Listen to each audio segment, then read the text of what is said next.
Bueno, mi gente, vamos a ver lo que pasó hoy en corte y toda la entrevista que le hicieron a Elosegui, y vean lo nervioso que se ve ese señor. Ay, hoy sí se le apretó el galillo. Vamos a ver, esto está, miren, buenísimo. Los vamos a traducir con subtítulos, así es que lean, por favor, ¿ok? Así que empezamos. Witness has been sworn. You may inquire. Thank you, Judge. Good morning, Detective. Good morning. Can you please state your full name for the record? Joseph Elosegui, Detective, who do you work for? City of Hialeah, What's your badge number? 958. When did you first become employed by the City of Hialeah?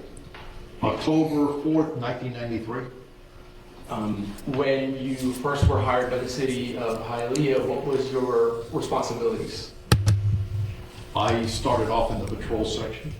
Did you go through the academy, just like all recruits? No, prior to the City of Hialeah, I worked for the City of South Miami for approximately 9 years, and my last assignment there was that of police sergeant.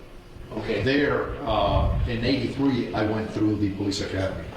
And at the first agency that you worked for, did you have any special duties or assignments? I was a uniform sergeant. I did detective work. I did SWAT, and I did motors. When you switched over to Hialeah PD, how long were you in patrol for?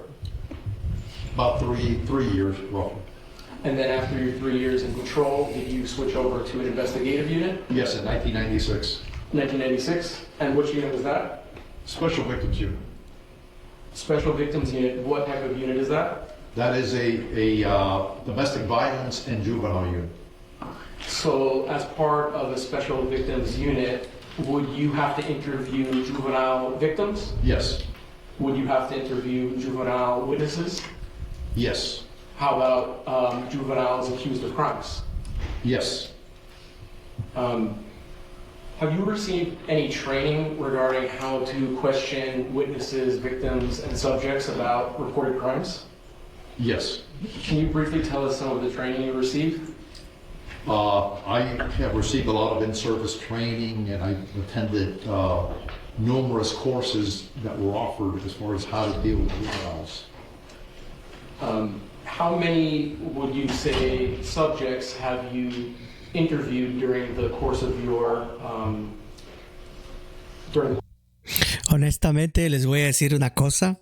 Vean la cara de preocupación que tiene Elosegui. No soy quien para juzgar.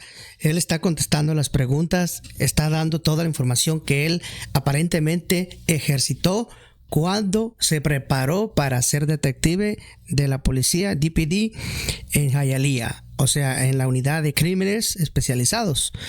Bueno, no sé ustedes, pero yo lo veo a él muy nervioso, bastante nervioso diría yo, y siento como que lo que él está diciendo es, pero muy, muy, muy falso.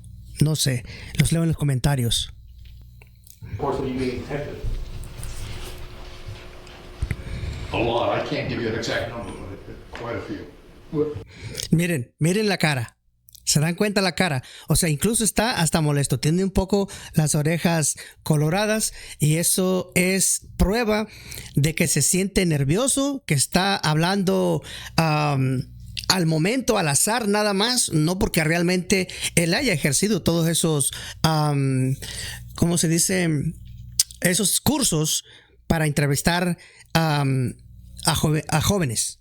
Así que miren su cara y créanme, algo aquí anda mal. Would it be hundreds? Escuchen. I would say during the course of my investigations, about 100, give or take. Okay. After Estos gestos de manos son de nervios. Su cuerpo, su corporal está hablando y se nota bastante nervioso. in the Special Victims Unit, what was the next unit that you were assigned? Then I went to major crimes in 2002. And is that where you are today, major crimes? Yes. So in 2002, you begin in major crimes. Are you the only major crimes detective, or do you work in a team? No, we work in a team. Who is your current sergeant? Gene DeLima. Major crimes, what type of crimes do those detectives investigate? Homicides or any violent crime against a person. How many homicide investigations would you say that you've played a role in during that period of time? Hundreds. Have you been the lead investigator on homicides before? Yes. Were you the lead homicide investigator assigned to the death of Irina Garcia? Yes. How does the Hialeah Police Major Crimes Unit determine who will be the lead investigator? It's done on a rotation basis. For example, I would be up, and then after that, the next homicide, another detective would be up. It's a rotation. So the fact that you were the assigned lead detective on this investigation, was there any special reason beyond you just being the next up on rotation? No. Okay. Se dan cuenta que en esta investigación la pregunta fue clara. No han hecho rotación de detectives y él es el único que se ha quedado. Toma, chango, tu banana, aquí caíste en el juego. ¿Por qué razón no han rotado detectives en esta investigación de Irina García? ¿Se dan cuenta? ¿Se dan cuenta? Y vean la cara que él tiene. Se ve bastante incómodo con las preguntas que le está haciendo. Who assigned you as the lead detective in this case? Sergeant Gene DeLima. All right. During some of your trainings that involved interrogations of subjects, did you learn the proper way to administer Miranda rights? Yes. Does the Hialeah Police Department have a standard issued Miranda form? Yes. And is that something that you are required to go over with subjects that are in custody? Before questioning them, yes. Okay. And have you utilized the standard Miranda rights waiver form in all of the cases that we're referring to that you investigated? Yes.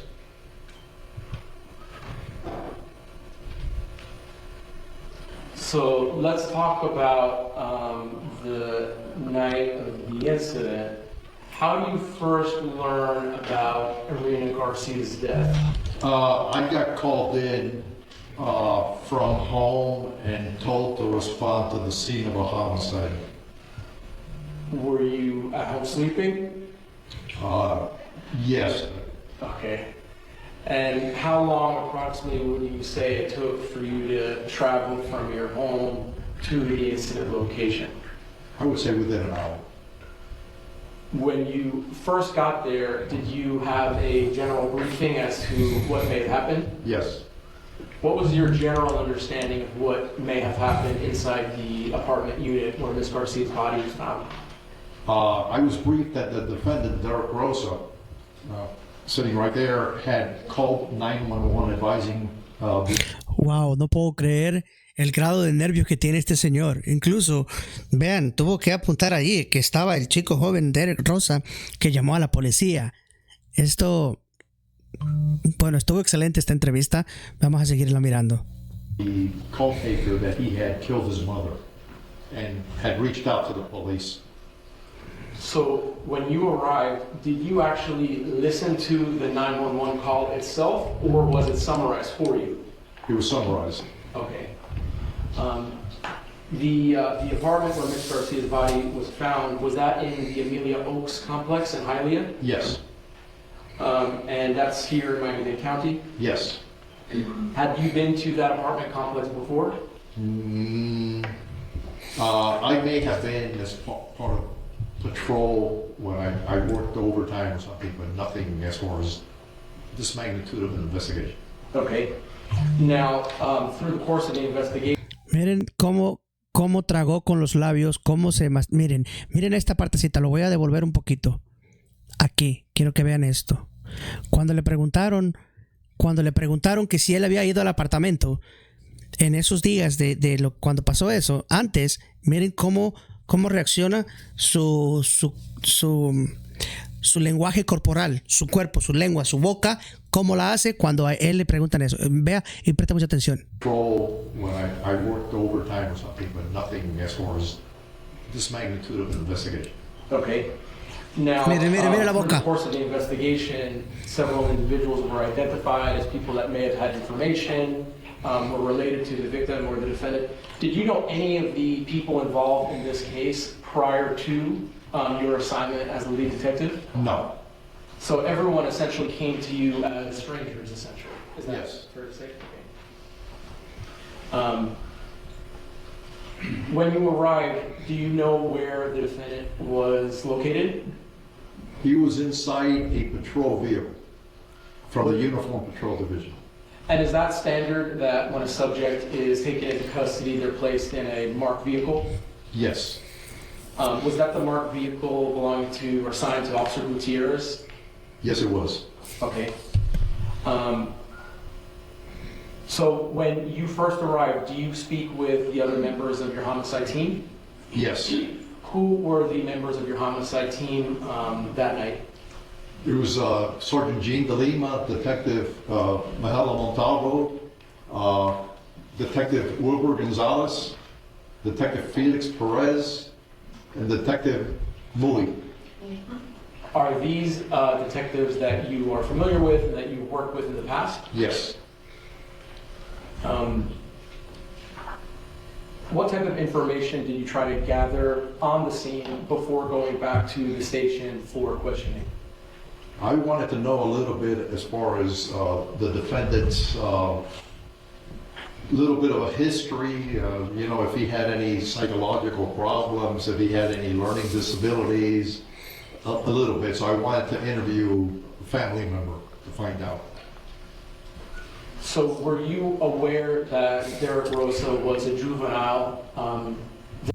Pero ¿por qué querría investigar él si el niño tenía problemas mentales en ese momento? Si él no es un doctor. Eso me pregunto yo. No sé ustedes qué opinan referente a esa sección, lo cual yo me pregunto, ¿serían preguntas que normalmente hace un detective cuando está en el área del crimen? ¿O esto como que va más allá de lo que él quería saber? ¿Qué opinan ustedes? Déjenmelo ahí en los comentarios. The night that you responded? Yes. Because he was a juvenile, was it important to you to get some, especially important to you, to get some background information from family? Yes. Was one of the family members that you spoke to Jose Rosa? Yes. Okay, now, did you speak to Jose Rosa, give or take midnight to 1 a.m., the night of that's now October 13th? Yes. Was your conversation with Mr. Jose Rosa, the father, video recorded? Yes, it was. Okay. Can you tell us a little bit about the questions that you asked Jose Rosa inside of, in the recording? I asked him, you know, if he had any psychological issues that he's been treated for, which he said no, as far as what type of a student he is, what type of a person he is. He said that he'd be very intellectual, family-oriented, got along great with the victim. You know, he would call the victim, or the victim would call him every 15 minutes or so, and that he was intellectual and had no learning disabilities whatsoever. I think he said that he was an A student. Okay, so let's break that down a little bit. According to the father, based on what he told you, the defendant had no psychological disabilities or defects to his knowledge. Is that correct? That's correct. And as far as being a student, was it your impression that Derek Rosa was a good student based on what the father told you? An exceptional student, yes. Did it seem to you that Derek Rosa's father, Jose Rosa, had enough familiarity with his son to know that information? Yes. Meaning, did he ever say to you, I really don't know that much about his studies, his school, his personality, I can't answer your questions? Did he ever say anything like that? No. Did he ever ask you to maybe speak to someone else other than him to get more or better information about his son? No. Was he more or less cooperative with you? Yes. When you spoke to him, were you accusatory or aggressive towards him? No. Was the purpose of speaking with him merely to gather information about the individual that the police had in custody? Yes, it was. Okay. Obviously, Irina Garcia was deceased, so you weren't able to interview the mother. Did Detective Montalvo interview Derek Rosa's grandmother? Yes. And was that also video recorded? Yes, it was.